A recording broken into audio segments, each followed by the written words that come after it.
ఈరోజు మనం tennis elbow గురించి తెలుసుకుందాం. సాధారణంగా టెన్నిస్ ఎల్బో అని చాలామంది కంప్లైంట్ చేస్తూ ఉంటారు. ఎవరైతే ర్యాకెట్ గేమ్స్ ఆడుతూ ఉంటారో, అనగా ర్యాకెట్ పట్టుకొని ఆడే గేమ్స్, టెన్నిస్ కానీ, బ్యాడ్మింటన్ కానీ, స్క్వాష్ కానీ ఇలా ఆడినప్పుడు రిపీటెడ్గా స్ట్రెస్ పడడం వలన ఎక్స్టెన్సర్ కార్పి రేడియాలిస్ బ్రీవిస్ అనే మజిల్ వీక్ కావడం వలన ఇక్కడ పెయిన్ అనేది స్టార్ట్ అవుతుంది. తర్వాత ఇక్కడ ఇన్ఫ్లమేషన్ రావడము, తర్వాత ఓవర్ యూజ్ వల్ల ఇక్కడ కొంచెము వేర్ అండ్ టేర్ కావడం వల్ల టెన్నిస్ ఎల్బో అనేది వస్తూ ఉంటుంది అనమాట. టెన్నిస్ ఎల్బో వచ్చినటువంటి వారు అలానే టెన్నిస్ ఎల్బో బ్యాండ్ పెట్టుకొని గేమ్స్ ఆడడం మొదలు పెడతారు. కానీ టెన్నిస్ ఎల్బో పెయిన్ వచ్చినప్పుడు ఏం చేయాలో మీకు తెలుసా? టెన్నిస్ ఎల్బో పెయిన్ వచ్చినప్పుడు ఆ ఏరియాకి రెస్ట్ ఇవ్వడము, రెండోది ఐసింగ్ చేసుకోవడం ద్వారా చాలా వరకు టెన్నిస్ ఎల్బో పెయిన్ నుంచి మనం ఉపశమనం పొందుతాం. సరే, టెన్నిస్ ఎల్బో ప్రాబ్లంతో సఫర్ అయ్యే వాళ్ళు ఎలాంటి ఎక్సర్సైజెస్ చేయాలో ఇప్పుడు మనం చూస్తాం. ఒక టవల్ని తీసుకొని మీరు రోల్ చేసి ఈ యొక్క చేయి మొత్తము టేబుల్ పైన సపోర్ట్గా పెట్టి ఈ యొక్క చేతులతో ఈ యొక్క టవల్ని ఈ విధంగా ప్రెస్ చేయాలి.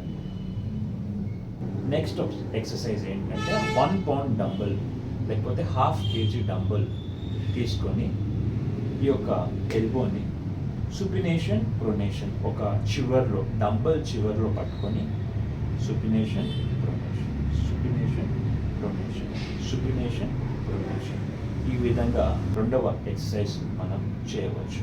మూడవది ఏంటంటే ఈ డంబుల్ని సెంటర్లో పట్టుకొని వ్రిస్ట్ ఎక్స్టెన్షన్ వ్రిస్ట్ ఎక్స్టెన్షన్. నాలుగవ ఎక్సర్సైజ్ ఏంటి అంటే వ్రిస్ట్ ఫ్లెక్షన్.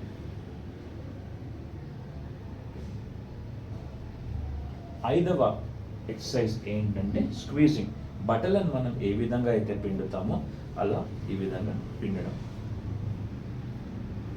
సో ఈ 5 ఎక్సర్సైజెస్ మనం చేసుకొని రెస్ట్ ఇచ్చి ఐస్ పెట్టుకున్నట్టయితే చాలా వరకు టెన్నిస్ ఎల్బో పెయిన్ నుంచి మనం ఉపశమనం పొందుతాం.